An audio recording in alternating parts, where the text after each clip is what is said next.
जय माता दी साथियों, मैं नरेंद्र विश्वकर्मा आप सभी का अपने इस चैनल नरेंद्र विश्वकर्मा में हार्दिक स्वागत करता हूं। आज मैं आपको सक्रिय ऊर्जा और देहली ऊर्जा में संबंध क्या है इसकी जानकारी दूंगा।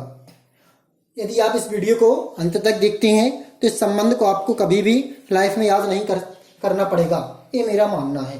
तो देखें, सबसे पहले आपको क्या करना है। जब इसका संबंध लिखना है तो सबसे पहले इस ग्राफ को बनाना है। ग्राफ को बनाने के बाद हेडिंग बनानी है। सबसे पहले आप हेडिंग बनाएंगे सक्रिय ऊर्जा और देहली ऊर्जा में संबंध, फिर ग्राफ बनाएंगे, इसके बाद संबंध को लिखेंगे। और यदि आपके पेपर में क्वेश्चन आता है सक्रिय ऊर्जा किसे कहते हैं, देहली ऊर्जा किसे कहते हैं, सक्रिय ऊर्जा और देहली ऊर्जा में संबंध बताइए, तो आप सबसे पहले सक्रिय ऊर्जा की परिभाषा, फिर देहली ऊर्जा की परिभाषा, फिर ग्राफ, फिर संबंध, इसके बाद इसे लिखेंगे। अब सक्रिय ऊर्जा और देहली ऊर्जा की परिभाषा आपको देखना है तो मेरे चैनल की इसी वीडियो के डिस्क्रिप्शन बॉक्स में आपको लिंक मिल जाएगी, वहां पर जाके देखें। तो देखते हैं इसका संबंध।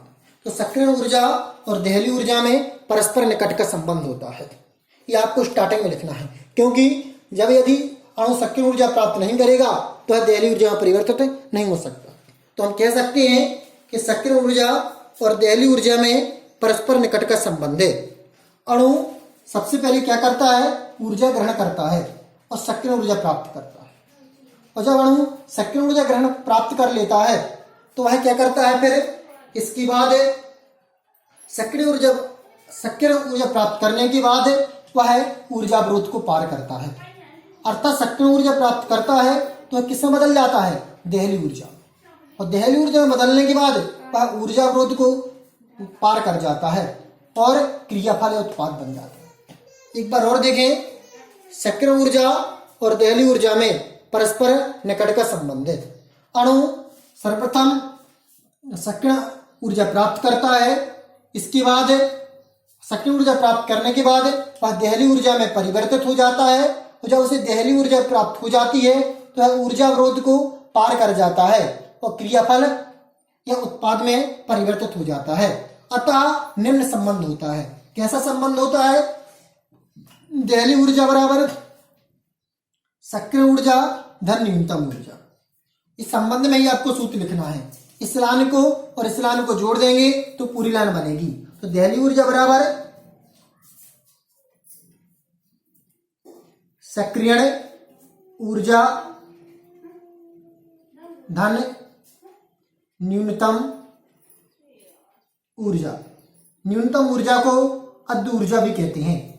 अब सक्रिय ऊर्जा की का सूत्र क्या बनेगा, हम इस पूरी लाइन से इस छोटी लाइन को घटा दें तो आपका सक्रिय ऊर्जा का सूत्र निकल आएगा, अर्थात देहली ऊर्जा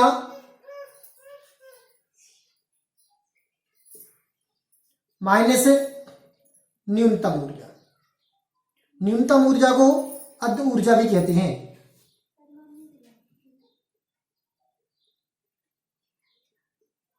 आपको संबंध में मात्र इतना ही लिखना है। एक बार और देखें, सक्रिय ऊर्जा और देहली ऊर्जा में परस्पर निकट का संबंध है। अणु सर्वप्रथम सक्रिय ऊर्जा प्राप्त कर लेता है, सक्रिय ऊर्जा प्राप्त करने के बाद वह शीघ्र ही देहली ऊर्जा में परिवर्तित हो जाता है। देहली ऊर्जा प्राप्त में परिवर्तित होने के बाद ऊर्जा अवरोध को पार कर जाता है और क्रियाफल या उत्पाद बन जाता है। देहली ऊर्जा बराबर सक्रिय ऊर्जा धन न्यूनतम ऊर्जा। सक्रिय ऊर्जा बराबर देहली ऊर्जा माइनस न्यूनतम ऊर्जा। तो यह था आपका सक्रिय ऊर्जा और देहली ऊर्जा में संबंध। जय माता दी साथियों।